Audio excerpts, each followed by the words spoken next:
of Chol HaMoed Sukkot, Tafshin and we are studying the book of Shmuel, chapter 15, verse 5. And we're just finished King Saul just finished receiving his marching orders to go destroy Amalek, to finally avenge the fight that the Amalek launched against God. Excuse me. They had very great hatred for God and everything that the Jews represents, because we are the people of God. And therefore, they were attacking us for no reason whatsoever while we were in the desert, while we were down, coming out of Egypt. So now it's time for payback. Apparently, they didn't leave their bad ways, since they would act like the Cossacks, tribes and horses and beards, and traveling all around and hurting people left and right. So they were. So Saul was able to gather all the people around him. He consolidated the. We are in 15:5. He was able to gather all the people, 210,000 troops, which is a nice size army, and was ready. I mean, it's an upgrade from the 600 he had the previous war. And Saul was ready to go to war. The problem is that he was not following the word of God, to the T, and was not really doing, going all out to destroy them once and for all. And we will see that was the seeds and the as a result of not getting rid of them, of the enemy at that time, we suffered the whole scare of Purim. In several hundred years later, Haman was, ancestors were conceived at that night. We will see. So chapter 15, verse 5, Vayavo Shaul ad ir Amalek vayarev banachat. So Saul came to the city of Amalek. It's in the north. It's in the south, the south of Israel, around Beersheba, lower a little bit, I guess. And Vayarev Banachal, and he picked a fight in the stream, in the Nachal, it's a stream of water. Now, there are very a lot of interpretations as to what happened over there in that stream and why. So one basic interpretation is that that's where it happened. There was a stream of water near to the city. That's where the battle occurred. Another one is that he was actually seeking a reason to pick a fight. God told him to fight, and instead of just going and fighting, he felt funny about it. Why do I have to go now and kill men, women, and children? It's not compassionate, what about mercy? And he's not understanding the whole the whole calculation. God is the most compassionate of them all, and if he says to do something, you can't be more pious than God. So he was trying to pick a fight. And the fight that he tried to pick was with the stream, to tell them, listen, this is a territorial dispute, this is our stream, and they say no, and that's how the fight started. Now, why a stream? There is a halakha that when a community finds a dead body in the field, and no one knows who killed that person, they measured the distance to the closest city, and the elders of that city are going to the closest stream, and they're bringing a calf, and it's a whole ceremony. Sanhedrin from Jerusalem are coming. The whole court, the high court, the Supreme Court from Jerusalem is coming to attend this ceremony, which is coming to say that we didn't kill him, and it's a shame on us that we didn't take care of our of people who are walking between our communities.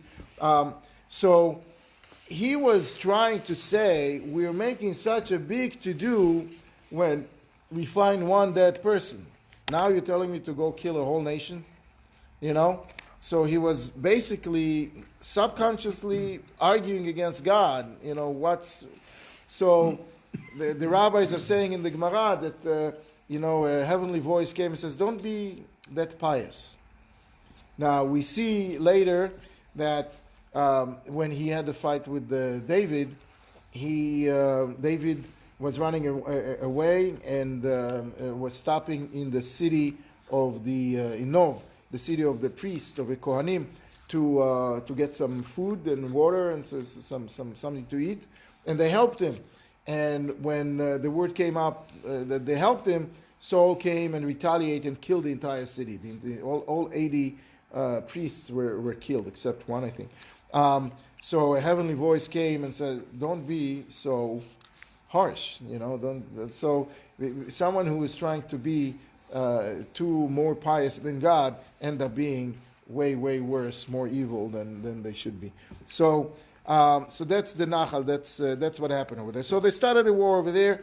Vayomer Shaul el Hakeini lechu sur redu mitoch Amaleki. So right next door to the Amalekites, there was the descendants of Jethro.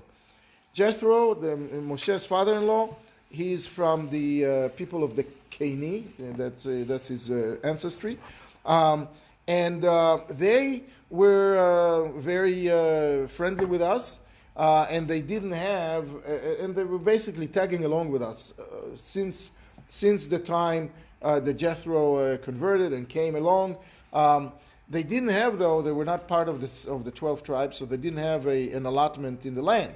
So they didn't have an actual place. So they were always living off some charitable swaths of lands that we gave them.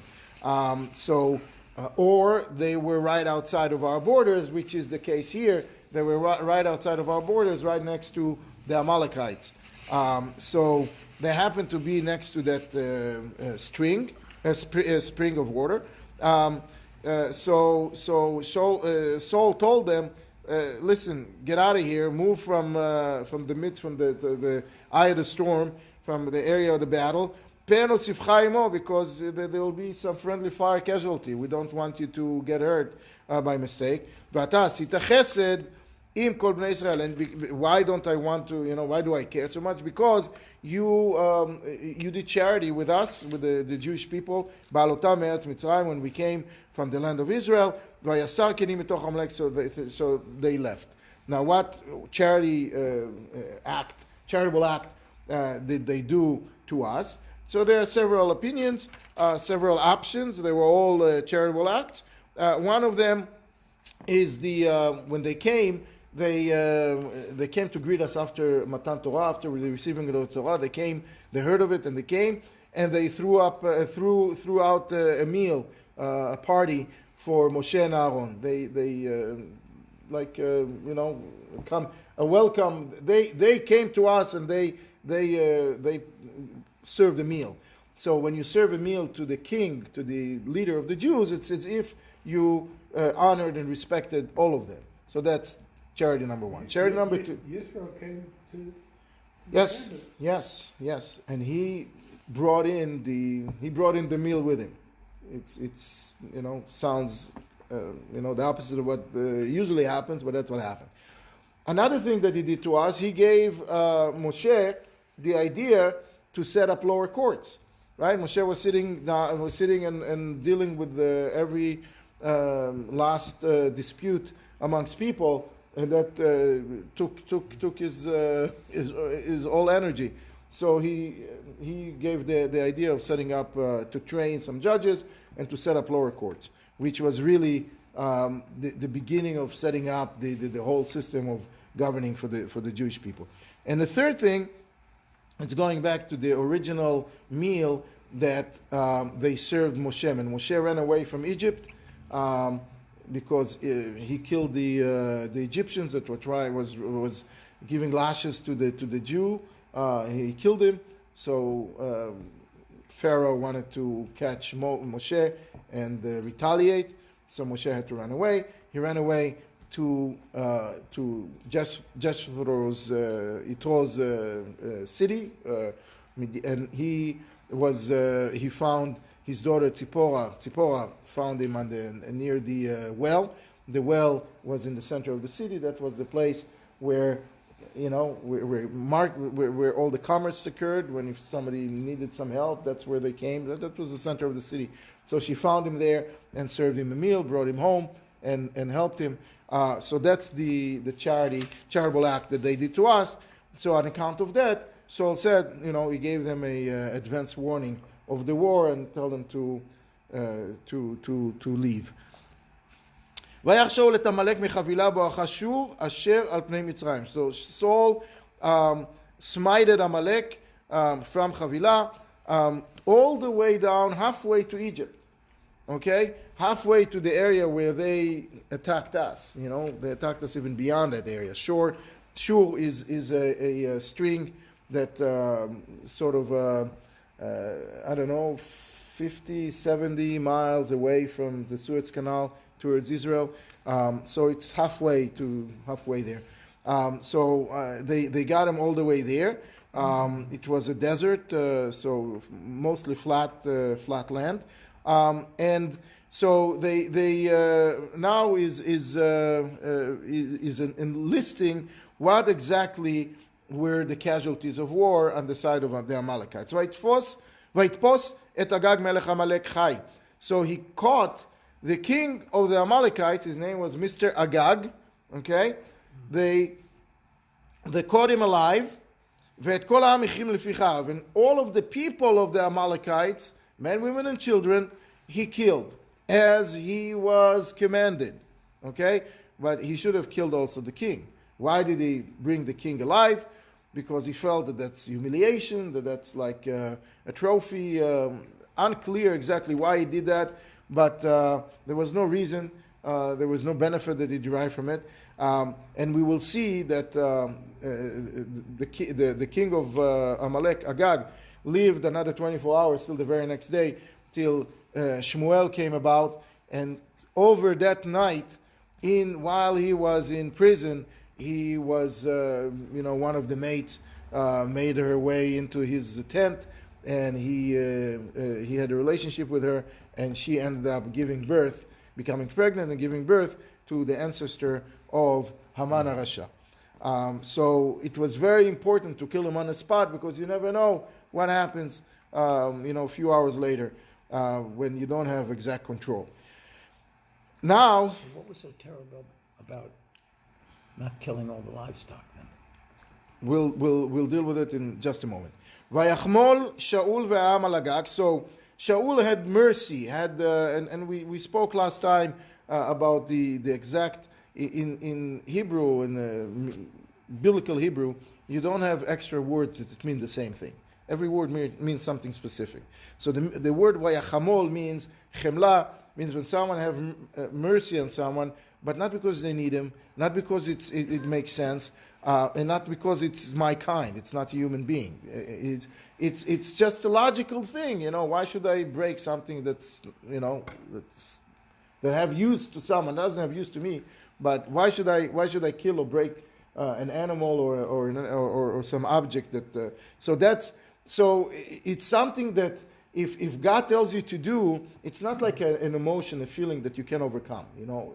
An emotion, it's very hard to control. But that was not an emotion. That was just very, calculated reason, which had no room and no place when someone is commanded directly by God to do the opposite. So, and the verse here is telling us that who was leading that merciful or that compassionate act? Saul himself. It's not that Saul was doing that, and we will see later that he was blaming it on the people. Okay, so he said, you gotta replace the people. Vayachmol Saul ve'am, so Shaul ve'am al Agag ve'al meitav hatzon. So they have compassion on Agag, and the king of the Amalekites.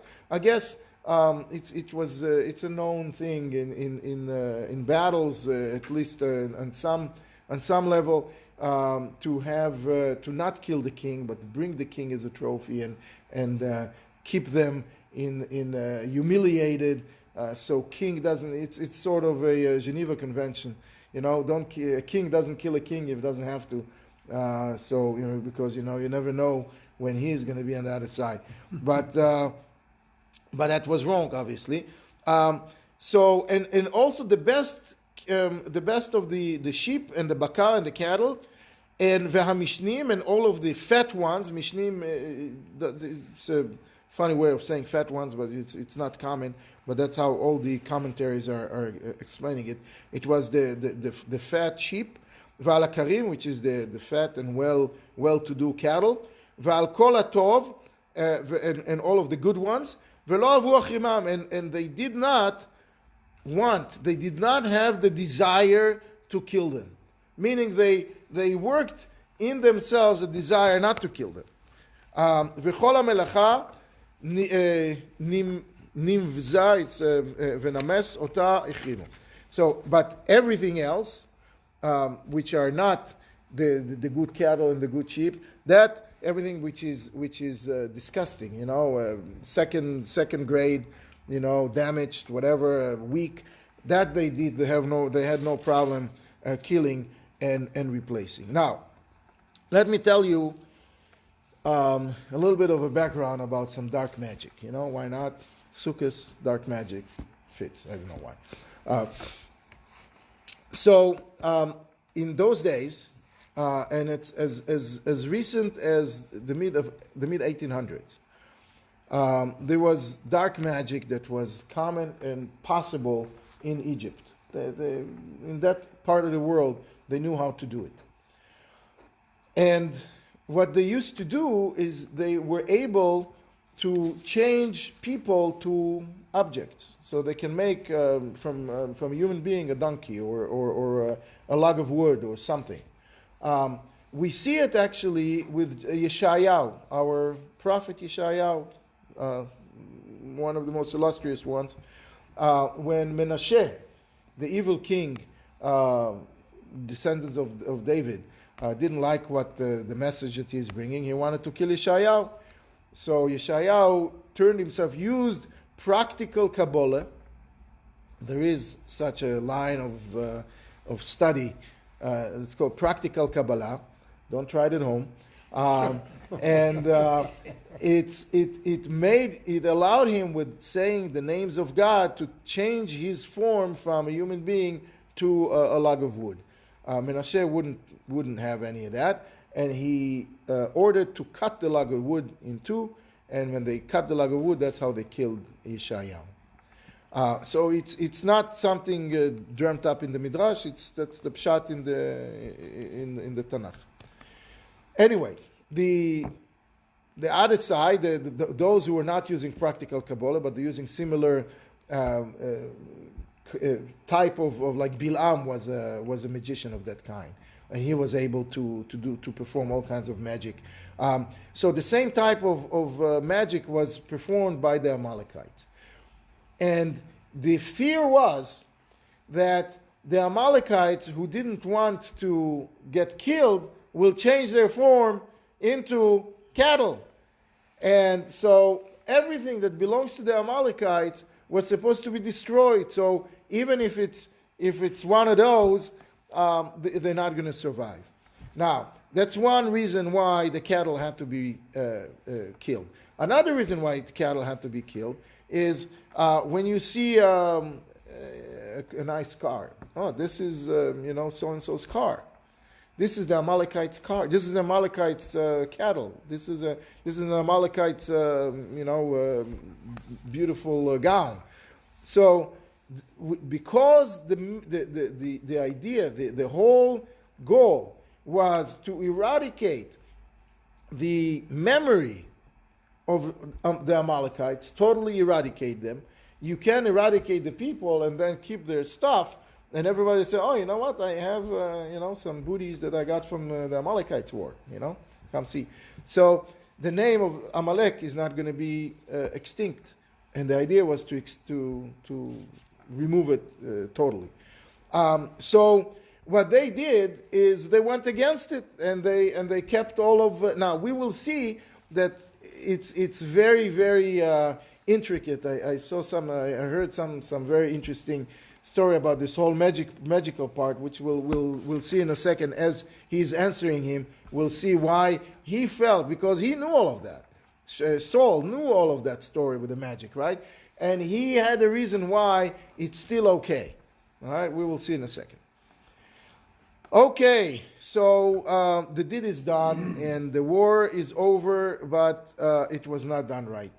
And Vayidvar Hashem el Shmuel Emor. So instantaneously, God is talking to Shmuel. Shmuel is not where the war was. Shmuel told Saul that he's not going to join him. He just gave him the parting word. This is what you have to do, and you better do it right. And then he left. So Shmuel was in his own, in Ramah, I assume, in his house. And God spoke to him. Nichamti ki imlachti et Shaul lemelech. Now, what's nichamti? Nichamti in modern Hebrew means I regret, okay?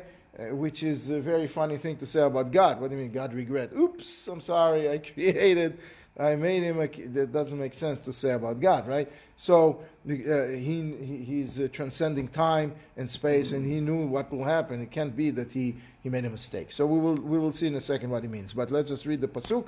Nichamti ki imlachti et Shaul lemelech. I regret that I anointed Saul to a king.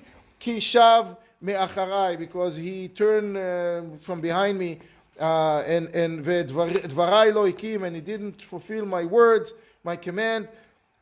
Vayichar leShmuel. So Shmuel really took it very hard, because he knew that will be his Vayizak el Hashem kol halayla, and he prayed and cried the whole night to God. To please figure out how to do it, because he knew that if Saul is not listening to that will be the end of Saul. And if it's the end of Saul, it'll be the end of him, because he could not bear to live around when the first king of the Jews that he put up in office is going to be removed. He was 52, at this point he was 50, I guess, 51. And a few months later, he would just die, because he couldn't take it anymore. He just didn't want to see the demise of Saul. He actually asked God, "Please take me. I don't want to see that." So God made him very very white and frail and looking old very quickly. So people see that think that he's old, that he's not we're taken young. So it was real personal for him. That's why he asked him before, listen to me. I put you as a king. Listen to me. He told Saul before the war, in a very personal way. And we will see in the next pasuk, a couple of verses later, that when he come to meet Saul finally, Saul tell him, "Yeah, no problem. I did what you told me to do," which was not the case. But Saul understood that that Shmuel had an interest here beyond the fact that you need to do what God tells you to do. It's also the life of Shmuel. So Shmuel is trying to avert the disaster, but obviously not successful, crying and praying to God all night. That is the night that Agag created Haman. Vayashkem Shmuel likrat Shaul baboker. So Shmuel, even though he knew that this is going to be one of his last missions to Saul, he didn't hang around and sort of had a late breakfast. He woke up early, and when God asks you to do something, you do it early and bright and early, and don't take into account your personal issues. So he went to Shaul baboker. So he was trying to approach Shaul, and he was told where Shaul was. Vayogad leShmuel ki ba Shaul leKarmela. So now let's just imagine for a second the map of Israel. Okay, the war occurred all the way in the south, right? In the Negev, deep in the Negev, in the beginning of the Sinai Desert. Carmel is near Haifa. Okay, so he went all the way from the war zone, all the way within one day, all the way up to Haifa, to the Carmel. Why did he go there? I'm not sure. But over there it says, V'hineh matziv lo yad. And what did he do there? He set up a yad. What is a yad? Several explanations. One of them, he set up an altar. Now, later on, when there is the situation with Elijah, for a couple of 100 years later, the prophet Elijah is having a skirmish with the idol worshippers, and they let's see if your God can send the fire to your altar, and let's see if my God can send the fire to my altar. So Elijah was using that altar. That's what the commentaries are saying. So he set up an altar in the Carmel. He set up the altar also in order, it was a space, an area where he was able to divide the booty, whatever they did take. He was looking for a place where he can divide it, and Carmel apparently was such a place. Or he was just putting a monument for himself. So those are the three opinions of what Matziv Lo Yad means. Be that as it may, he did whatever he did over there, an altar or a monument. And then Saul turns, Vayavo Vayad Gilgal, and then he goes to Jericho. Beyond Jericho. It's the Gilgal, right? The Gilgal is a few miles away from Jericho. So he was in the south, then he went to the north, and then he went to the center east of this is right on the Jordan River. So that's he went back to the Gilgal. Why did he go to the Gilgal? Because the Gilgal was where he was anointed. The Gilgal was where people were gathered to celebrate his kingdom for the first time and the second time. And that's where he planned to sacrifice all this good cattle that he got from the Amalekites to God. So when Shmuel heard that all of his troubles, he headed to the Gilgal. So Vayavo Shmuel al Shaul, so Shmuel met Saul in the Gilgal. Vayomer lo Shaul. So Shaul right away opened without. He sees Shmuel. Oh, how you doing, man? Baruch atah la Hashem, hakimoti dvar Hashem. Don't worry. You should be blessed to God. I did what God told me to do.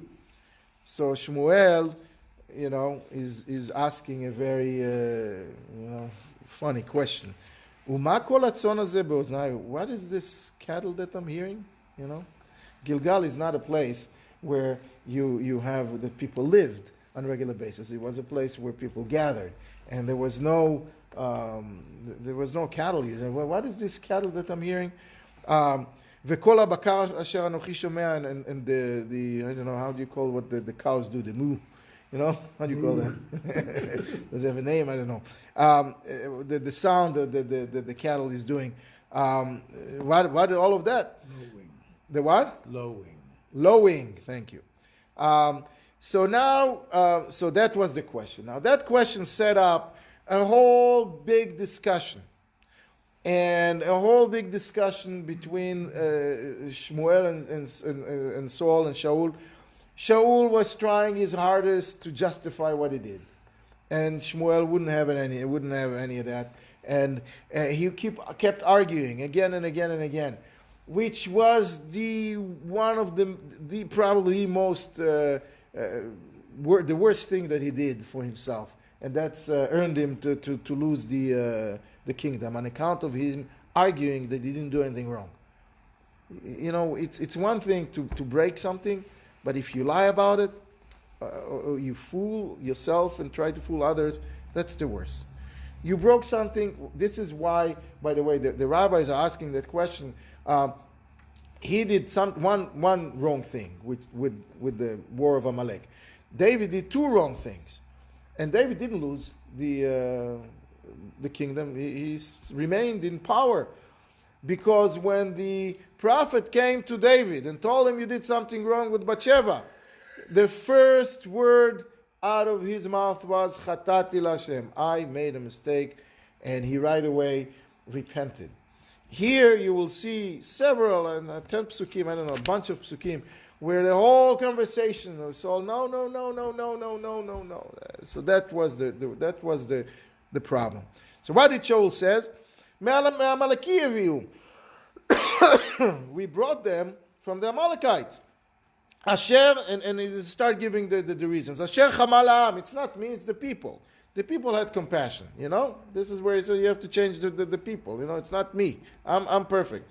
Asher chamal al mitav hatzon v'abakar. The people didn't want to destroy the best cattle and the best sheep, and they took him and they brought him in. Why did they bring him in? They brought him in, למען זבוח להשם אלוקיך, ואת היותר החרמנו. They brought it in order to sacrifice to God.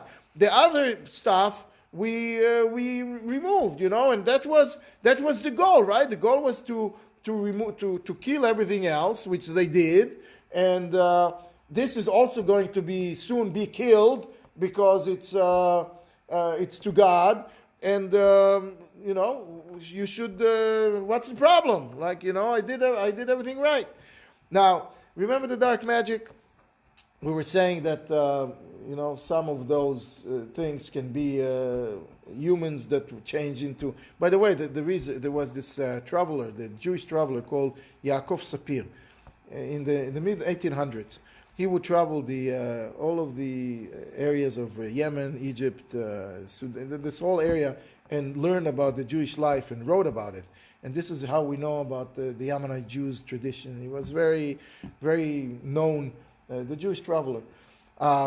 And one of the things that happened is when he went to Egypt, they offered him gold for very, very cheap.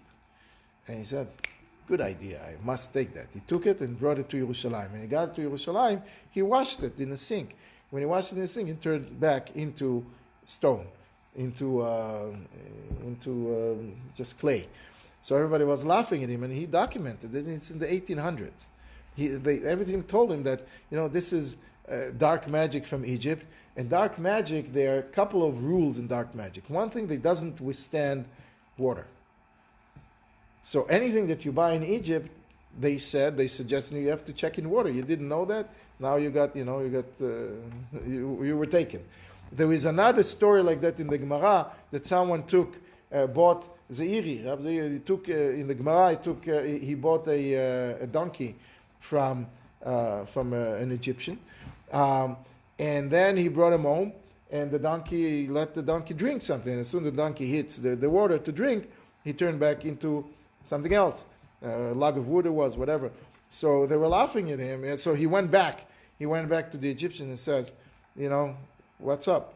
So he said, if you're an important guy, you didn't know that you have to check everything that you buy here with water, because otherwise it can have dark magic in it. Anyway, so this dark magic would not withstand water. That's one thing. Another thing that it would not change.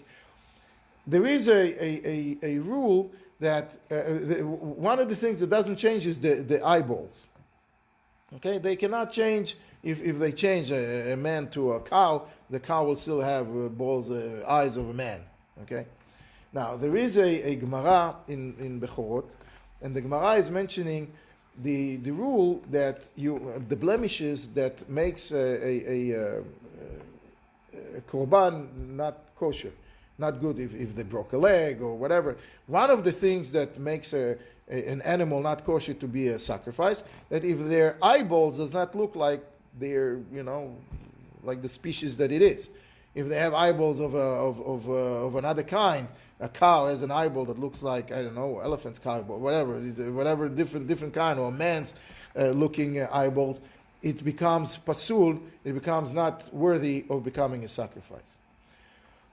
So what Saul told him here, listen, you were worried about having Amalekites hiding in cattle as cattle, but they're really people.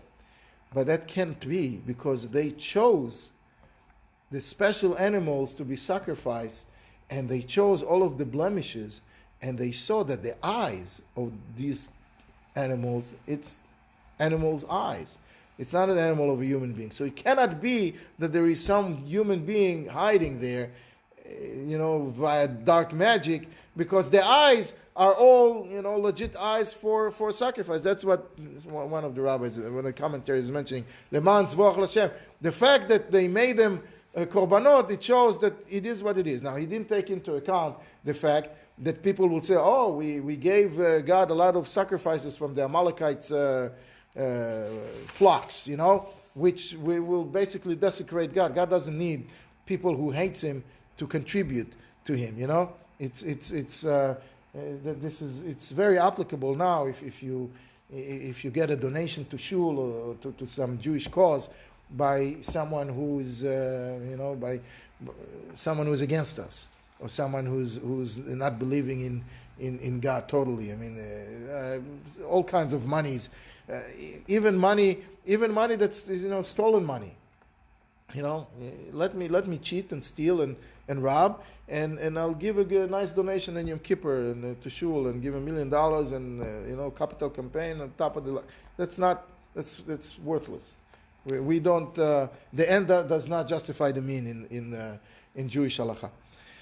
Anyway, so Shmuel. Now listen to that. Shmuel hears that Saul is not accepting responsibility, and he right away tried to save him from himself and says, "Vayomer Shmuel el Shaul, heref, be quiet, just stop talking, because you're not doing well. Just stop talking. Va'agid alecha et asher diber Hashem elai, and I'll tell you what God told me today, alayla, tonight." He actually met him very early morning. Vayomer lo daber. So Saul said, "Okay, speak up. Let me know." Vayomer Shmuel. So Shmuel started answering him. He says, "Alo im katan ata beinecha rosh shiftei Yisrael ata." One of the things that he kept saying is that the people did it, right? But you're the king. What do you mean the people? If you're small, don't go to the office. Don't show up to office. Don't be a king if you're small in your eyes. If you don't have the power, if you don't have the authority, if you don't have the ability, and we saw that he did have it, because before we said Vayishama Am, that everybody listened to Saul when he said, "Let's go to war." 250,000 people shows up to fight. That doesn't. He has authority. He just didn't want to exercise the authority. That's the difference. If you are small in your eyes, you don't belong as the head of the Jews. Now, it was, if you recall, when Saul was told that he's going to be a king, he says, "I'm the smallest of them all." So this is why, one of the reasons why Saul did not continue to be, or the tribe of Benjamin did not continue to be the king, because they would always have a built-in excuse. I'm the smallest, I couldn't, what smallest? If you're smallest, you don't belong. So let's give it to Judah, to Yehudah, who is, the strongest and the mightiest, and not the firstborn, but, he's not going to be able to say I'm the smallest, right? So that's how David ended up with it, right? So if you're small, you don't belong there. And on top of it, Vayim shachecha Hashem lemelech al Yisrael. So when you are being, taking office on a wave of your constituents, right? So you beholden to them. They voted you into office. So you have to do what they say, right? So if write to your senator, write to your congressman. If you want to get something, you have to write to those people. I voted you in, and I'll vote you out if you don't do what I say. But who voted him in? God. God put him in office, not the people. The people actually were resisting in the beginning.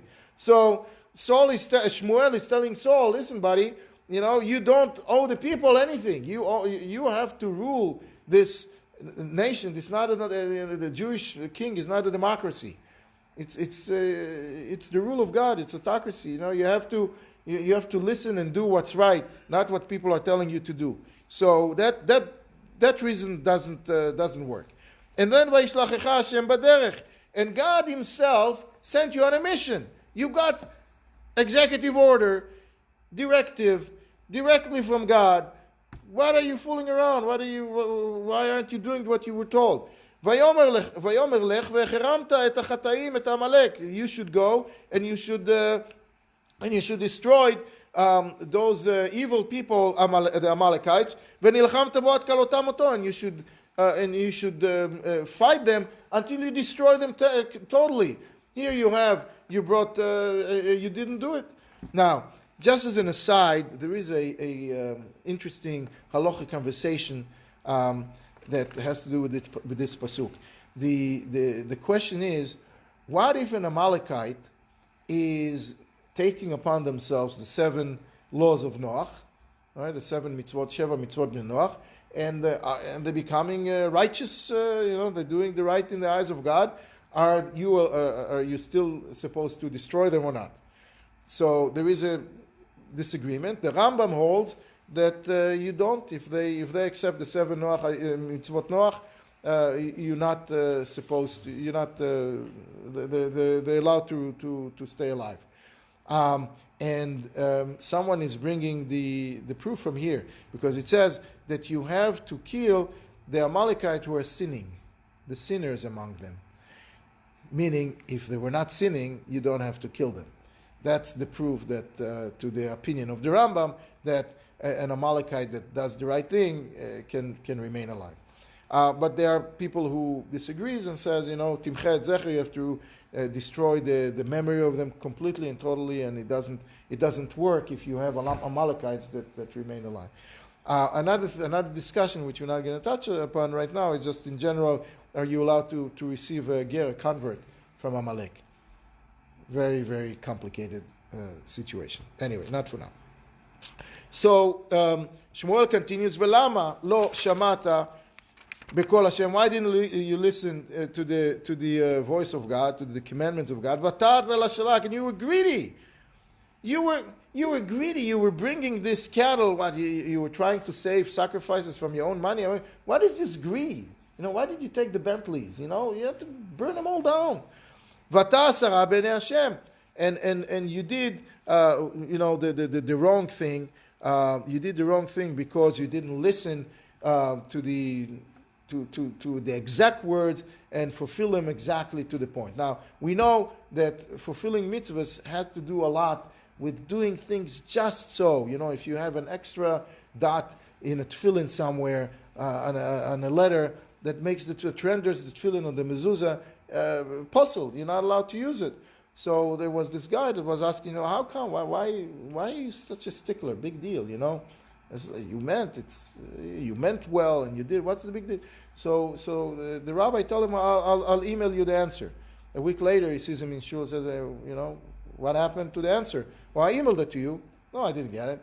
Where did you send it to? I sent it to moishelebi@gmail.com. It's moishele.b. Why are you such a stickler about the dot?